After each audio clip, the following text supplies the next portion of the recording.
বানায় দিয়ে যান। এই আমাদের এলাকাবাসীর পক্ষ থেকে সিটি কর্পোরেশনকে আমরা অনুরোধ করলাম আমাদের পাথরগুলা ওঠাতে স্ল্যাবগুলো যেন বানায় দেয়।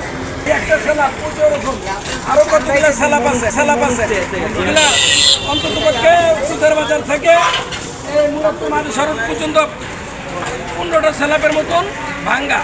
এই ভাঙ্গা স্ল্যাব এর উপরে তো ট্রাক যাইতে গিয়া বড় ধরনের সমস্যা হয়ে যাচ্ছে। এবং এই ট্রেনের ভিতরে বালু, বিশেষ করে বালুর ব্যবসায়ীরা বালু ব্যবসা করতে গিয়ে সব এই ট্রেনের ভিতরে ঢুকে যাচ্ছে। এর কারণে জনগণের দুর্ভোগ পোহাতে হচ্ছে। এখন এত বালু আমাদের দ্বারা তো আর সম্ভব না তোলা। এই জন্য সিটি কর্পোরেশনের সহায়তা চাই। 52 নম্বর ওয়ার্ডের উদ্যোগে আমরা জনগণকে নিয়ে জামাত ইসলামের পক্ষের লোকজনেরা সহ আমরা এই পরিষ্কার পরিচ্ছন্ন অভিযান চালাচ্ছি। আল্লাহ পাক যেন অভিযানগুলো আমাদের সফল করে জনগণের যাতে উপকার হয়। আর আপনাদের কাছে আমি দোয়া কামনা করি যাতে আপনাদের সেবা করতে আমাদের জন্য সহজ হয়। থেকে জানেন ভাই ঢাকা শহরে নির্বাচিত হয়েছেন। উনি নির্বাচনের পর থেকেই উনি যথেষ্ট চেষ্টা চালিয়ে যাচ্ছেন এবং আমাদেরকেও এখানে কাজ করার জন্য অনুমতি প্রদান করেছেন।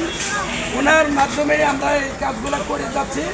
হ্যাঁ, এলাকাবাসী এবং জামাতের কর্মীরা সহ আশা করি ইনশাল্লাহ এই পরিষ্কার পরিচ্ছন্ন অভিযানটা যদি পরিপূর্ণ হয়ে যায় এলাকাবাসীর জন্য অনেকটা দুর্ভোগ কমে আসবে। ধন্যবাদ মানবী ভাইকে। আমরা এতক্ষণ কথা বলতেছি ঢাকা দক্ষিণ সিটি কর্পোরেশন 52 নং ওয়ার্ডের বাংলাদেশ জামাত ইসলামী মনোনীত প্রার্থী কাজী মানিদুর ভাইয়ের সাথে। যে আমি আপনার কাছে একটু জানতে চাচ্ছি যে এই এলাকা আগে তো একসময়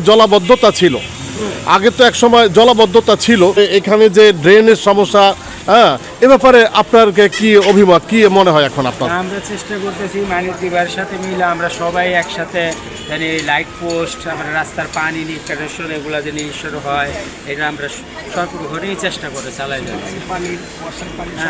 হ্যাঁ, ওয়াসার পানি যেগুলো সমস্যা ছিল এগুলো সমাধান হয়েছে।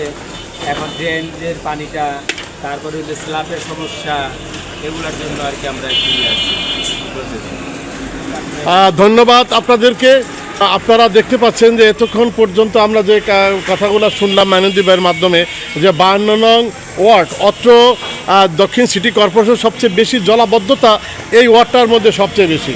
মানিদুর ভাই কাজ করার এবং অবহেলিত মানিদুর ভাই এখানে কাজ করে যাচ্ছেন নিরলসভাবে। বাংলাদেশ জামাত ইসলামী প্রার্থী যখন ঘোষণা করেছেন তারপর থেকেই তিনি নিরলসভাবে কাজ করে যাচ্ছেন এবং জয়নুল আবেদিন সাহেব ঢাকা 4 আসনের মাননীয় সংসদ সদস্য তাকে মনোনীত করেছেন, বাংলাদেশ জামাত ইসলাম থেকে তাকে মনোনীত করেছেন।